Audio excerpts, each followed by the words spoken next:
Halo Bapak Ibu Guru dan teman-teman semuanya. Nama saya Jocelyn Angelika Gani, kelas 9B absen 14. Video ini merupakan video ujian praktek kolaborasi Mapel IPA, Bahasa Indonesia, dan Informatika yang saya buat untuk memenuhi syarat kelulusan.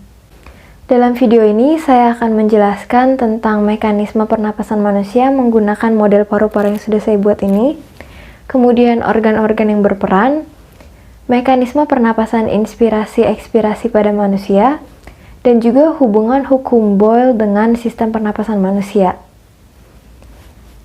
Mari kita simak video berikut ini. Pernapasan atau respirasi adalah sebuah proses pengambilan oksigen dan pelepasan karbon dioksida yang ada di dalam tubuh yang terjadi secara otomatis bahkan ketika kita sedang tidur.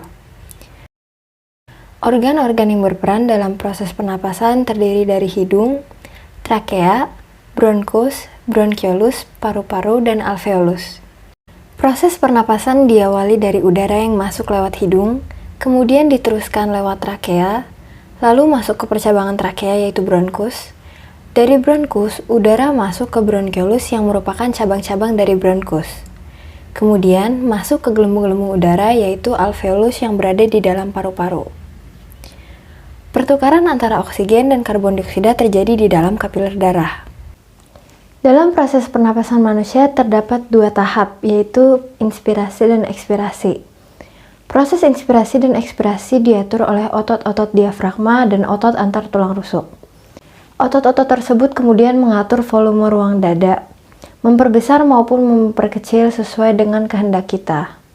Selain itu, hukum Boyle juga ada hubungannya dengan pernapasan inspirasi dan ekspirasi. Hukum Boyle yang berbunyi, apabila suhu dari suatu gas yang ada di sebuah ruangan tertutup dijaga konstan, maka tekanan gas tersebut akan berbanding terbalik dengan volumenya.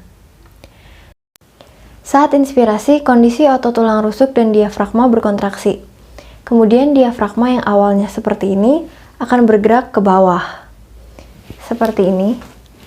Saat pernapasan inspirasi akan bergerak ke bawah seperti ini diafragmanya. Kemudian sangkar tulang rusuk akan membesar.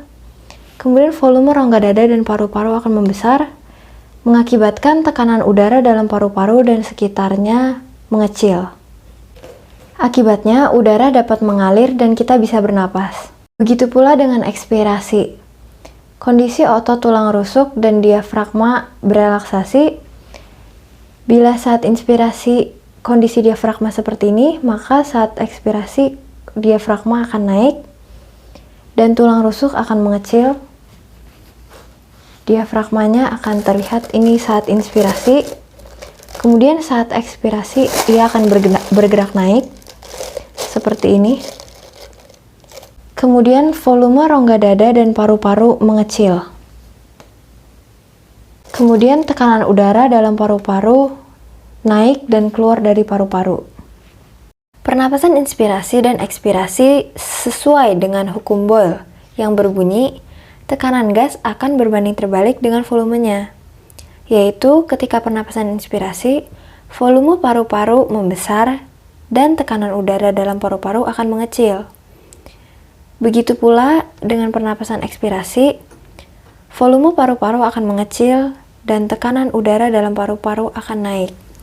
Itulah hubungan antara hukum Boyle dengan sistem pernapasan pada manusia. Setiap organ yang ada di dalam tubuh kita sangatlah berharga dan memiliki peran penting masing-masing dalam setiap sistem yang terjadi di dalam tubuh kita. Terutama organ-organ pernapasan, karena kita tidak dapat hidup tanpa bernapas, bukan?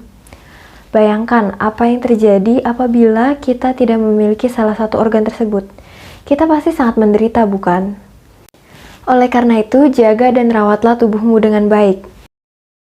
Istirahat yang cukup, rajin berolahraga, konsumsi makanan yang sehat dan bergizi seimbang, jauhi hal-hal buruk seperti merokok dan minum minuman beralkohol, dan lain sebagainya. Demikian materi yang saya siapkan untuk bahan ujian praktek ini.